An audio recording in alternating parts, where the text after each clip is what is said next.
Hello friends, welcome back to War 4. We are currently ranked 69th in Gold 1.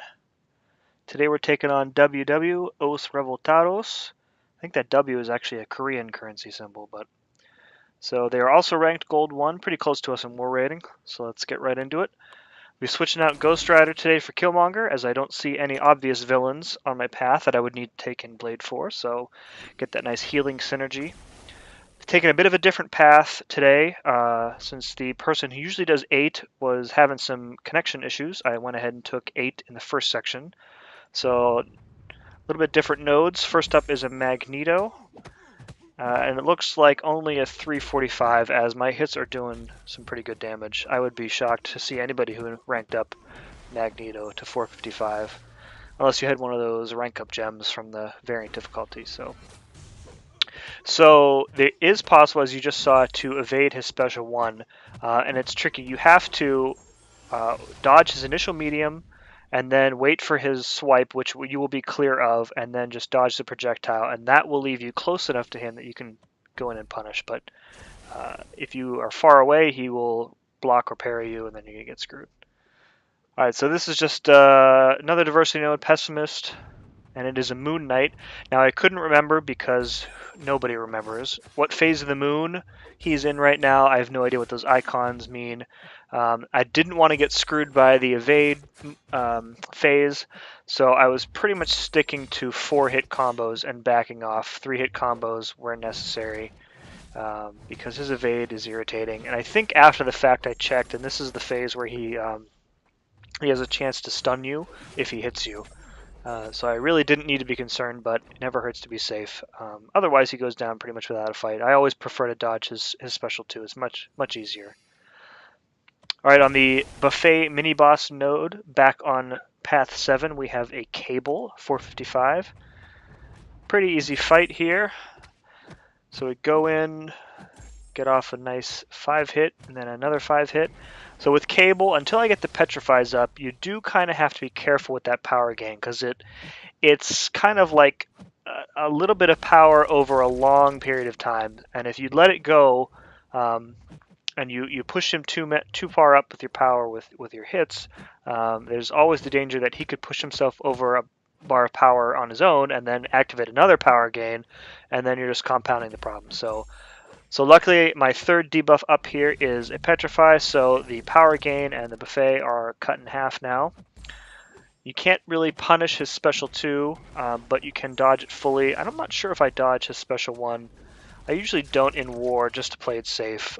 I do punish it, but I take the first block hit usually. So I've got 5 of 6 debuffs up now. The second Petrify is the last one to go, but not a big deal. We're a minute in and he's already down to half health. Got Fear of the Void up, so I've got the nice attack bonus going. Dodging that S2, waiting for him to come back in. 5-hit combo.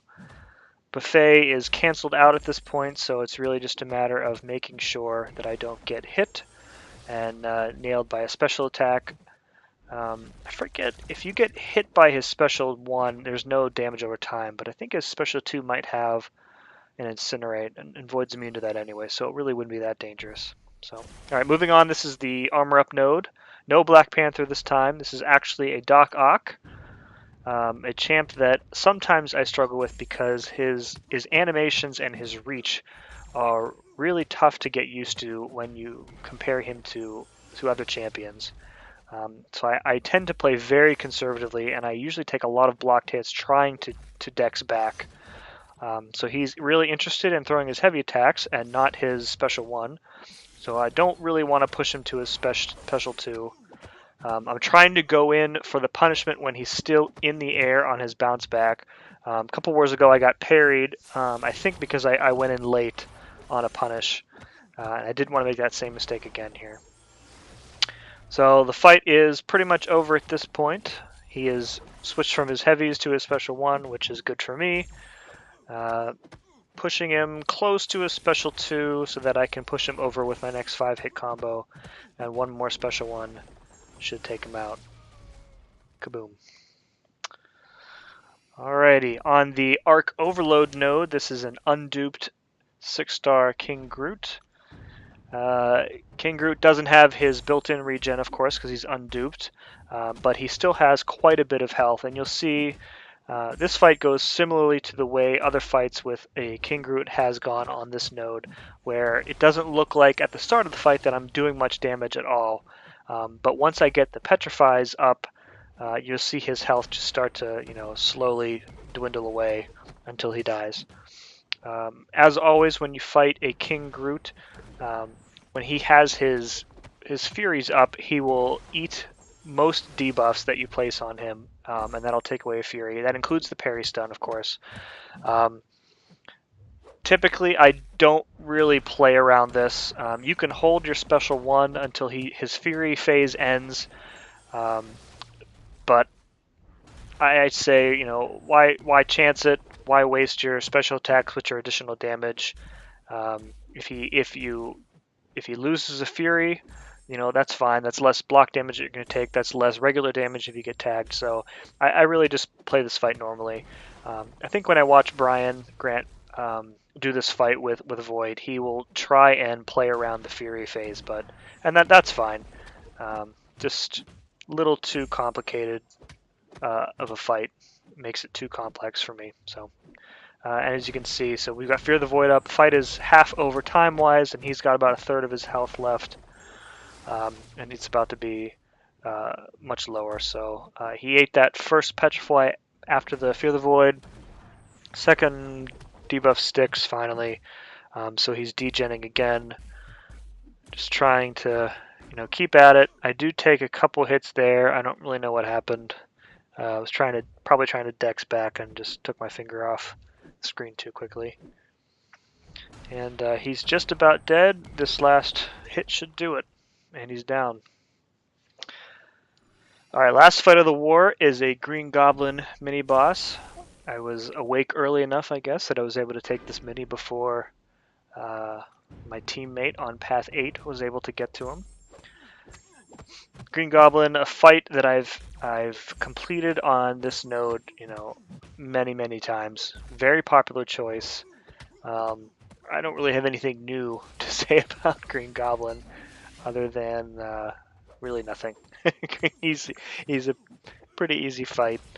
Again with Void, it's all about the Petrifies. Void is kind of built for this path. He's built for this node. He can give people problems with his regen, as it's not a buff that you can nullify with a Mystic Champ. It's just kind of built into that passive, I don't know, Cunning or Madness. I don't remember which one is which. So you notice that I'm holding my special attack because I am wary of hitting him with it and giving him a bar of power from the strike back node until I have a Petrify up. And I'm getting a little bit unlucky here, so I finally get the first Petrify up, so I feel a little bit more comfortable going in with a special attack when I need to. I'm not sure when I actually bring out Sentry for some backup here. I think, okay, I do wait until the second one is up just to be extra safe. Again, this was early in the morning and I didn't want to chance it, really, making a mistake on this node. So I call for backup, bring out Mr. Sentry, and he does, a decent amount of damage, like 5-6% or so it looked like. Immediately back off, pushing him to his special 2 because it's much easier to dodge and you can dodge it fully. Come on, Gobby, there you go. Take the first hit block, but it doesn't matter. The fight is pretty much over at this point. I've got the attack bonus up, about to get a first debuff and then a second debuff from the special 1, and he is just ticking down. Again, nothing real special about this fight. Anybody with a good understanding of Void can solo this without any problems, really. And there he goes. So another good war for me and for us. We did take the victory. That brings our season record to 3-1. This war was especially good for me because I did not go in with any boosts. So I didn't have to spend anything which means that I can continue to build up my stash over the next couple days, use my glory from AQ this week on some tier 4 basics instead of potions, which is always nice. So good war to you guys in WW, and we'll see you next time.